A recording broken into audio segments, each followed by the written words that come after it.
Hi everyone, I'm back with another film review, and this time it's Avengers Endgame, which just opened about 2 hours ago in Australia, and I think that's a day or so before the rest of the world, maybe apart from China. So we're going to do our usual thing because I don't want to spoil the film for anyone.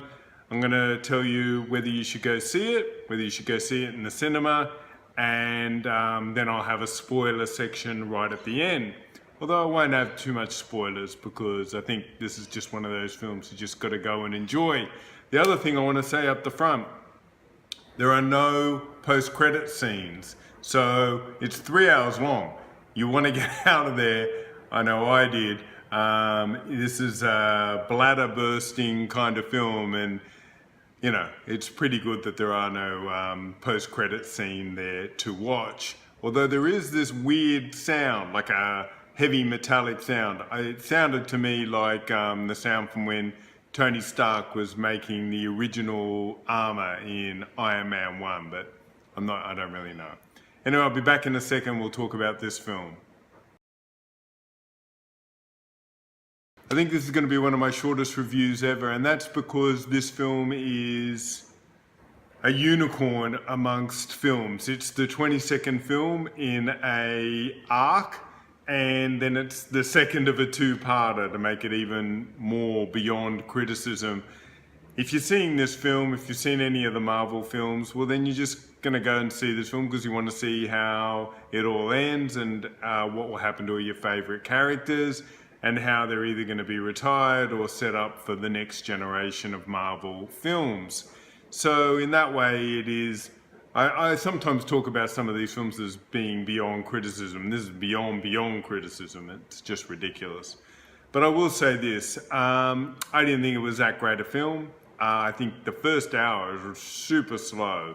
It's what we call table setting, where they put everything in place so the thing can unravel. And yeah, I found it really slow because I had to do a lot of heavy work to then set up the second half of the film, which is much more enjoyable. And I'm not going to say much about it because you can probably predict exactly the kind of second half of a film of this nature. Lots of sugar, I found, and fan service, for want of a better word. And the sugar highs are quite high. There's one or two moments which are really, really good. But overall, I just thought they just wanted to wrap things up. Not much substance there, and yeah, I mean, it looked a little bit tired. Like some of the actors, like Robert Downey Jr. looked like, let's get this thing done, like, let's move on. Whereas some of the newer characters had a lot more vitality to it. The other problem is, once you have time manipulation, I find, you know, it's a little bit hard to get too worried about things because like, that's the problem with time stuff. You can just reverse it. People are dead, people are undead, people come back. Yeah, it just gets a little bit nebulous for me. So overall, I just thought this was an average to good film.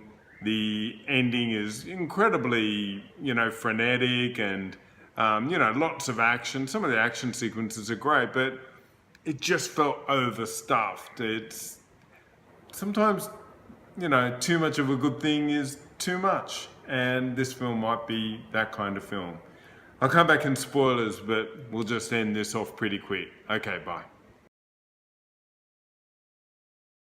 Okay, we're in spoilers, but there's not really too much to spoil. I mean, Iron Man dies. Everyone in the world had predicted that.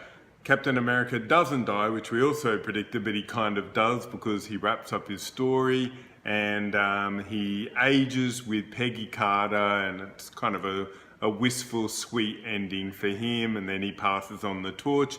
And you would imagine in the next couple of Marvel films there'll be a lot of torch passing as a new Iron Man comes up, and Hawkeye calls his daughter Hawkeye, and you know, who knows who's going to be around.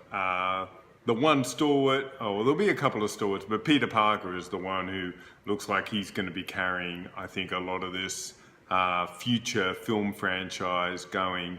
The only other thing that already 4 people have asked me this question. It's only been on for like a couple of hours. Is right at the end of the film, there's a funeral for Tony Stark, and they go through all the people, and it's actually really a dodgy scene. But at the end, there's a kid right at the end, and everyone goes, "Who's that kid?" Because he's not recognised. Now that's the kid that Tony Stark makes friends with in Iron Man 3, but he's just a little bit older, and it's really a bit of a throwaway. But I don't know. A lot of people seem a bit confused by it, so I just thought I'd finish that one off. Look, that's it. This is super short. You're either going to see it or not. If you're going to see it, you're going to see it in the cinema. That's it.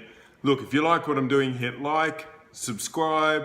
Always got tons of stuff coming out. And I'm on Twitter at Guru Eden. I'll talk to you then. Bye.